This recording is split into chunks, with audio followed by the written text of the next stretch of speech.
Hi, Phil Aston here from Aston magazine, and this video I'm going to rank around 15 Thin Lizzy albums from the order of what I think are the best. Now this is a personal opinion and it's the way that I've played these albums over the years, so it will not be the same as other lists that you see on Classic Rock magazine or all these other ones saying top Thin Lizzy albums ranked. My choices may seem a bit odd, but they're all based on what I really love about this band, and this band are very, very special. They weren't like a rock band. They are a rock band. They are like a rock band. But what I'm trying to say is they were more similar to Queen in some respects, because they could be on top of the pops and have hit singles as well as hit rock albums. And I don't think, apart from Queen, Status Quo, they were in this world uniquely to themselves. So they didn't sell out. Their music and Phil Lynot's poetry and his visionary, lyrically almost film-worthy songs have stood the test of time, and they were a unique band. Anyway, here we go. From 15 to 1, I think, if I've counted properly. So sitting at number 15 is the debut album. Very different to what was going to come. You know, I play this sometimes, but not a lot. That doesn't mean I don't rate it. If you are a Thin Lizzy fan, you'll have all of these, but this is just the way that I'm looking at them. So this also has some remixes from 1977 when they went back in the studio and kind of finished things off, and it has tons of bonus tracks, the CD does. Now I've got a lot of these on vinyl, but I don't want to spend like too long doing the video, so I am focusing on the CDs. Now at number 14 will be a surprise, and it is Black Rose. Some of you, what? Black Rose, that far down? What's wrong with this guy? I'm looking at the kind of rock candy authorized kind of version from Universal, which was a two disc set, with a great booklet. All of the double sets, the deluxe versions are very good.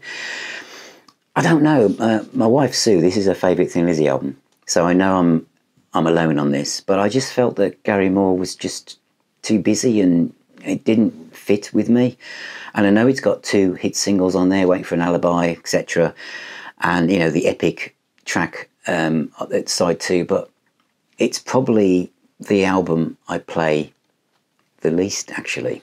But that's Black Rose at number 14.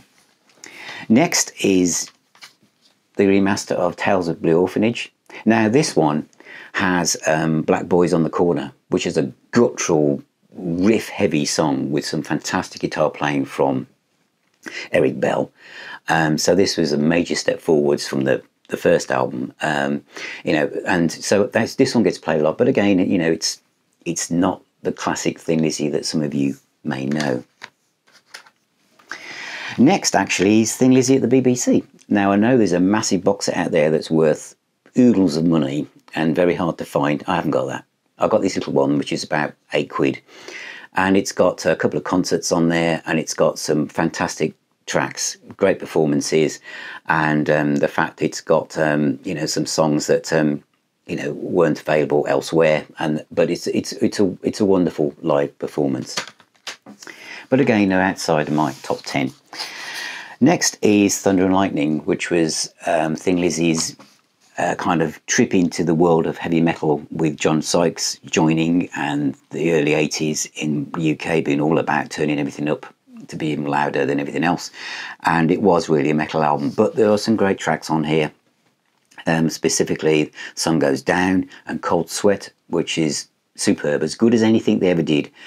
And but it wasn't kind of, it still isn't something that I play a great deal, really. Side 2 has got some great live stuff, especially Angel of Death, which is on one of my favourite albums. But, you know, the 2 CD set there. Now we're moving into my top 10 proper.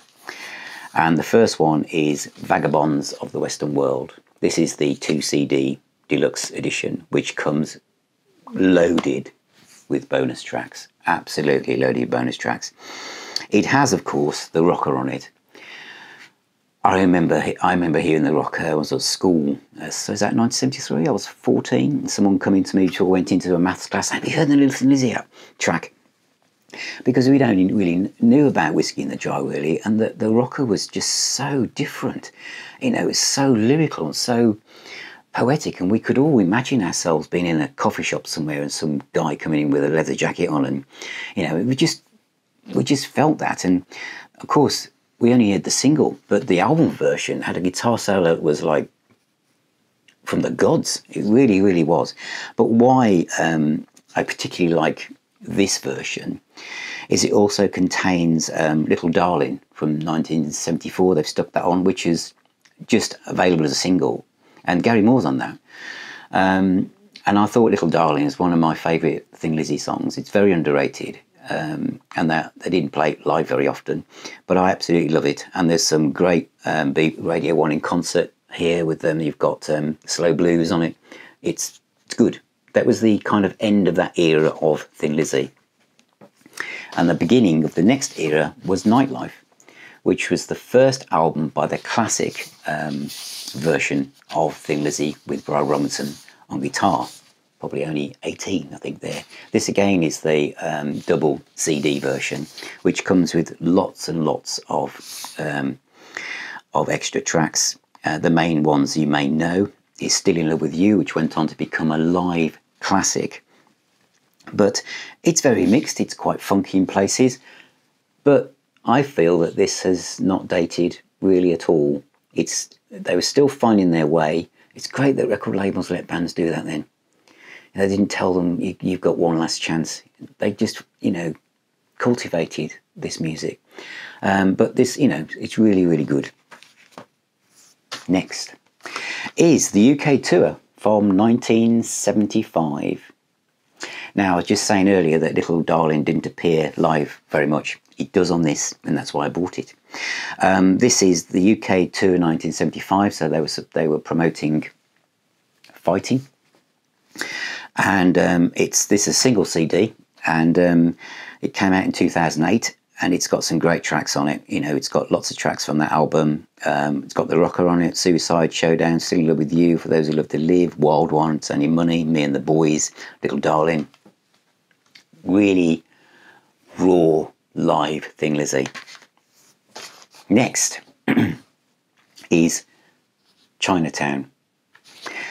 There are certain tracks on this I like. I was about to say it doesn't gel together overall. This is Snow White era of Thin Lizzy, but it does obviously have Chinatown on, which is a great single, and Killer on the Loose. Killer on the Loose, guitar wise, is just sublime. You know, fantastic riffage, fantastic key changes for the solos to go over it, and it's just really, really good. And of course, the B-side of that, I believe, was Don't Play Around, which is one of the bonus tracks on this, and it's absolutely superb. Moving on, we get to Bad Reputation. Now this is the production on this is immaculate. It doesn't really need to be remastered. This is the remastered version, which includes a single disc. It's the first one after all these doubles that it was a single disc. And it's got some BBC sessions as bonus tracks, but really as Soldier of Fortune, Bad Reputation, Southbound, Dancing in the Moonlight. It's just Killer Without a Cause. It really, really is an absolutely fantastic album, and the last one to feature Brian Robinson, and by this time his behaviour meant that they didn't stick his picture on the front at all. We're now down to final five, and next is Jailbreak. This, of course, is where it all started. This is when, although I'd been a fan up to this point at school, and I just left school actually in 1976, that actually the album, no, that's not correct, actually, just thinking back, because I was actually still at school. It was the next one. Bear with me. My memory's slowly coming back online. But this was all about The Boys Are Back in Town, which was a song that just again, the lyrics, the visuals without a video, the visuals that it gave you. It was just such a clever song, and everyone just loved it. And you know, this is the 2 CD version, which comes with lots of remixes and great tracks. But my favourite, of course, the B-side of Boys Back in Town was Emerald, which for many people is the ultimate Thin Lizzy song for the twin guitar attack that was their sound. But my favourite track off this is Warriors. There's a bit at the end when it goes dun, dun, dun, dun, dun, dun, dun, and it just kind of, they get all those backing vocals come in. To me, that's just mesmerising. It could have just gone on and on and on. You know, fantastic. Right, we are now down to the last 4, and the next one might be a surprise. Renegade is in at number 4. I got to know this album from a BBC in concert programme, and that's how I heard the songs. But like Angel of Death is just brilliant. The live version, as I say, kicks far harder than this version, but it's such a clever song. Great riffs. Renegade, The Pressure Will Blow, Leave This Town, Hollywood Down on Your Luck. All of those songs are just one after the other. Snow White era Thin Lizzy, and it just works so well. Not one bad track on it to me. I play this a lot and I just love it. It just fires me up and makes me feel great. Absolutely brilliant. Renegade. Number 3 is Fighting. I bought this 50p down the Coventry Road in Sheldon. It was in a sale. I took a chance on it. Well, you would for 50p, wouldn't you, really? And the cover, but didn't think anything of it those days. Just thought, you know, street gang, Thin Lizzy, and it was called Fighting. This was where they turned that corner and found their niche. They found where they were going. And again, this is the 2 CD version that came out a while ago. This has a second disc full of fantastic bonus tracks. But it has Rosalie on it, the studio version. For those who love to live, Suicide, a great live version of that, obviously on its way up. Wild One, Fighting My Way Back, The King's Vengeance, which is a wonderful atmospheric track. Tight Spirit Slips Away as well. Silver Dollar, great song by Brian Robinson, Freedom Song, and then the best one of all, Ballad of a Hard Man. That's got to be one of the best songs in it. It's got to be one of their best ever songs, Ballad of a Hard Man. Hidden. Doesn't appear on any best of by Thin Lizzy's albums. Should do. I think it's a lost classic. It's a deep cut. But that's number 3.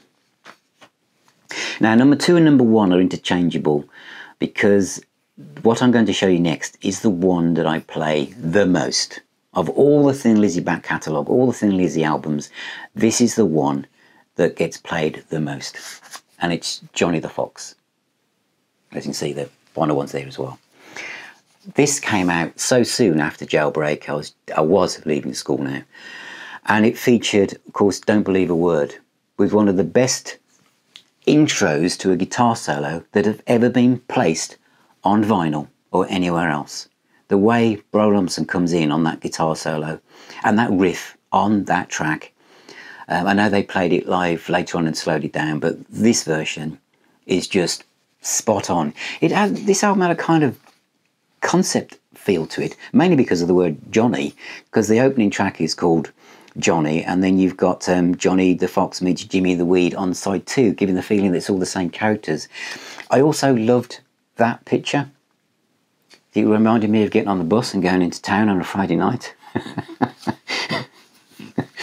With the imagery from Jim Fitzpatrick there. But Rocky, the second track in, you know, Rocky's a rock and roll star and it's going to go far. It's just brilliant. Borderline was a ballad. As I said, Don't Believe a Word, Fool's Gold, and, you know, Old Flame, and Massacre, Sweet Marie, Boogie Woogie Dance. Again, it was like, you know, fast, slow, fast, slow. It's just a perfect balance for a rock band, a bit like Bad Company would do. You know, you'd have a rock track and then a ballad, and it just, to me, this is perfection for Thin Lizzy. You know, and I thought, you know, the cover design, everything about it is best. So, number one probably does match what a lot of other people will say is the best Thin Lizzy album. And it is Live and Dangerous. It has to be, doesn't it? Now, some people say it's not really live, it was doctored in the studio. I'm not interested in any of that. I'm only interested in what this sounds like when I play it. This is the 2 CD DVD version, because some of it was filmed and it's just absolutely immaculate. Now, as I said at the start of this video, a bit like Queen and Status Quo, Thin Lizzy had hits. You know, they weren't just an album band. And I think what this brings home to you, if you only buy one Thin Lizzy album, and it's this one, is how much of it you will know. Jailbreak, Emerald, Southbound, Rosalie, Cowgirl Song, Dance in the Moonlight, Massacre, Still in Love with You, with the ultimate guitar solo by Brian Robinson. I know Scott Gorham plays second solo on that, but everyone knows the guitar solo he plays on Still in Love with You on this is just... it's breathtaking, isn't it? It is breathtaking. Then you've got Johnny the Fox meets Jimmy the Weed.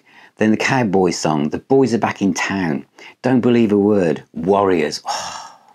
And then Are You Ready? Where's that come from? What's that all about? That riff, it's just like they said, you know what, we need a real rock song here. We need something that's just going to get the crowd going, so I can say things like, Are you ready? And it will be like a proper metal rock song. Are you ready? Again, one of their best ever songs that doesn't sit on any album. It sits on this, and it sits on here perfectly. So that's Are You Ready? And then it's not over. We have Suicide, Shalala, Baby Drives Me Crazy, The Rocker, Opium Trail, bonus track this is on this one, and Bad Reputation. It's just perfect. And it's like a greatest hits package. And I know other albums came afterwards with other hits on, but this is just brilliant. So start there.